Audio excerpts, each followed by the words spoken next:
पूरे बिहार में लेडीज को इलेक्शन से पहले जो 10-10 हजार रुपये की राशि दिए गए थे वो सूद समेत सरकार वापस लेगी। जी आप बिल्कुल सही सुन रहे हैं। इस वीडियो में बने रहें, पूरी जानकारी में देने का कोशिश कर रहा हूं। नमस्कार दोस्तों, स्वागत है आपका इस खास एडिशन में। आज हम खोल कर रख देंगे बिहार की उस आर्थिक सच्चाई को जो चुनाव के बाद सबके सामने आ रही है।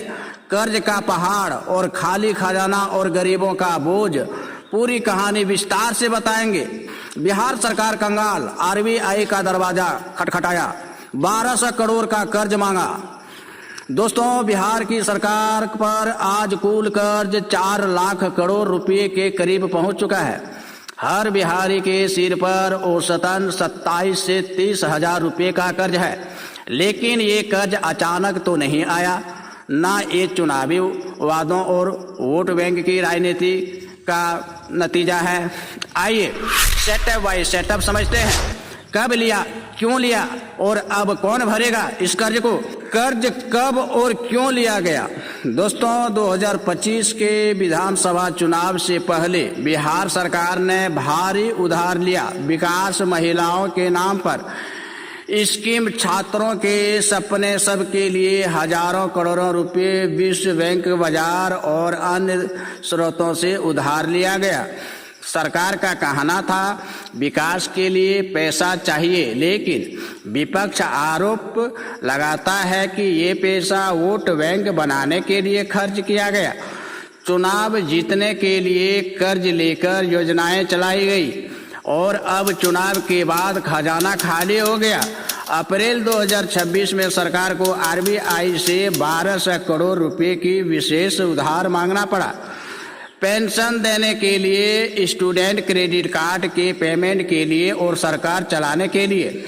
पेंशन 400 से बढ़ाकर 1100 रुपये कब बढ़ाई गई और क्यों बढ़ाई गई, चलिए इसको भी समझते हैं विस्तार से। जून 2025 में चुनाव से ठीक पहले मुख्यमंत्री नीतीश कुमार ने बड़ा ऐलान किया। सामाजिक सुरक्षा पेंशन को 400 रुपये से बढ़ाकर 1100 रुपये प्रति माह कर दिया गया, क्योंकि तेजस्वी यादव ने वादा किया था 1500 रुपये पेंशन देंगे। नीतीश सरकार ने इसे काउंटर करने के लिए 1100 रुपये कर दिया। गरीब 1.9 करोड़ बुजुर्गों, विधवाओं और दिव्यांगों को फायदा पहुंचाने का दावा किया गया, लेकिन आसान में ये वोट आर्थिक करने की कोशिश थी। अब ये बढ़ी हुई पेंशन चुकाने के लिए भी पैसा नहीं है, इसलिए नया कर्ज लेना पड़ रहा है सरकार को।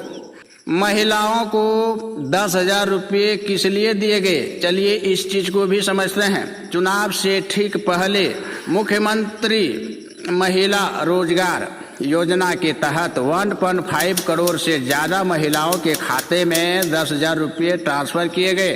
सरकार कहती है महिलाओं को आत्मनिर्भर बनने के लिए, लेकिन टाइमिंग देखिए, चुनाव से महज कुछ हफ्ते पहले विपक्ष इसे साफ तौर पर वोट बैंक की राजनीति बता रहा है।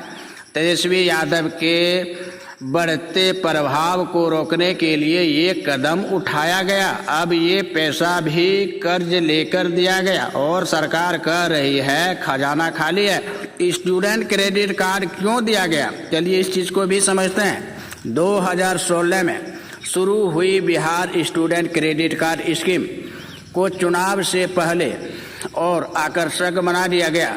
छात्रों को 4 लाख रुपये तक का लोन, पहले 4% ब्याज, बाद में लगभग 0% मुफ्त कर दिया गया, क्योंकि गरीब का बेटा बेटी इंजीनियर बनेगा, डॉक्टर बनेगा, ये सपना दिखाया गया। लेकिन असल मकसद युवा वोट बैंक बनाना था। अब जब सरकार के पास पैसे नहीं है तो स्टूडेंट क्रेडिट कार्ड के बकाया पेमेंट के लिए भी आरबीआई से कर्ज मांगा जा रहा है। सपना तो दिखाया, लेकिन भुगतान कौन करेगा, सवाल ये सबसे बड़ी है। अब कर्ज चुकाने का बोझ किस पर है, चलिए इस बात को भी अच्छे से समझते हैं। दोस्तों, अब सवाल ये है कि ये सारा कर्ज सरकार कैसे वसूलेगी? गरीबों से टैक्स बढ़ाकर वसूलेंगे, महंगाई बढ़ाकर, या गरीब का खून चूसकर? इस चीज को समझना सबसे बड़ा मकसद है।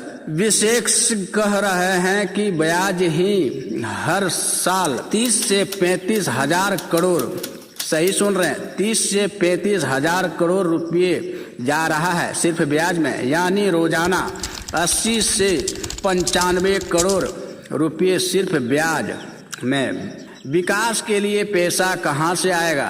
क्या नई सरकार नए टैक्स लगाएगी? क्या पेट्रोल डीजल बिजली महंगी करेगी, या आम आदमी से वसूलेगी? विशेषज्ञ भाग दोस्तों, ये चुनावी फ्रीबीज की राजनीति का नतीजा है। वादे किए गए, कर्ज लिया गया, वोट लिए गए, अब बारी है चुकाने की। क्या गरीब और मध्यम वर्ग इस बोझ को सहन कर पाएंगे? क्या विकास रुक जाएगा? क्या बिहार फिर से पैसे के अभाव में संघर्ष करेंगे? दोस्तों, बिहार आज एक मोड़ पर खड़ा है। एक तरफ युवा और महिलाएं बेहतर भविष्य चाहते हैं, दूसरी तरफ सरकार कर्ज के जाल में फंसी हुई है।